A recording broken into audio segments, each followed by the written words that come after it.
I want to explain why the Membership Week in June was such an important event in the union's calendar, building on the previous membership weeks over the years. First of all, it's an opportunity to go, in a sense, in a way on organising that we can concentrate for a week. And it was in a tremendous result where many of you not only participated, but helped keep building the union by increasing our membership. I also want to say this is against a background of tough environment at the minute. It's a tough environment in the workplace. Many of our members are feeling the pain in terms of pay not being as good as they would want it, feeling the strain of staffing levels that need on occasions to be increased because there isn't enough people doing the job. And you know, despite the pressure, despite that kind of tension and the difficulty of doing the role, our members stood up and they concentrated for a week, as they do to some extent throughout the year, in building the union. And you know, if we stop doing these things, what happens is we could end up in a situation where some unions are in decline.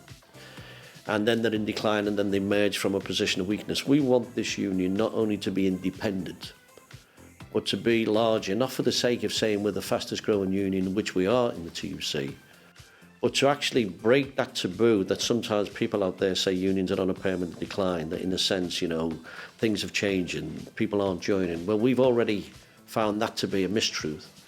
Otherwise, we wouldn't have grown significantly. But we don't want to be, in a sense, complacent. That membership week is a way of us joining as a team, sharing ideas, reaching out to those people who've not yet joined the union. And it's not easy. Sometimes you get rejections and sometimes you find it extremely difficult.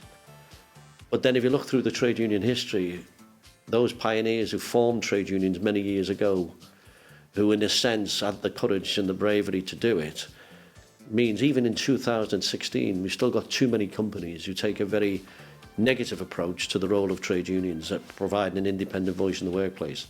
Too many of the high street companies will resist trade unions. The question for them is, why? If they're confident of their employment practices and the terms and conditions, they have nothing to fear. But if their employees feel frightened to join, that's a serious question in an environment where you have a legal right to join and too many people feel they need to keep their head down. That's our challenge. In the workplaces where we have an agreement, we've got good facilities and the opportunity to recruit, and that's our first objective, to build a membership where we've got facilities. But our long-term ambition must be to recruit members. So when you think of the very, very sad occasion around BHS, where we've still got this long-standing issue of pension, where Philip Green has to be held to account for the decisions you've taken. We don't want too many of these stories. We want them in the union so that we can represent their interests going forward. And yes, even where we have an agreement, I'm not going to pretend it's easy. I want to thank all the reps who took part in that membership week in June, because you made a great success of the week participating, standing up, recruiting people. And I really say on behalf of myself, the central officials, the Executive Council, that without you, it wouldn't have been such a success and the union would not be as large as it is. I would also remind you the next membership week is in January, and this is a time of now preparing for it, because what's important is we get a good start to the new year, that we don't get a slow start. So if you're not sure what's expected of you and you're prepared to get involved, talk to your fellow union representatives, talk to your area organiser. Please offer your services.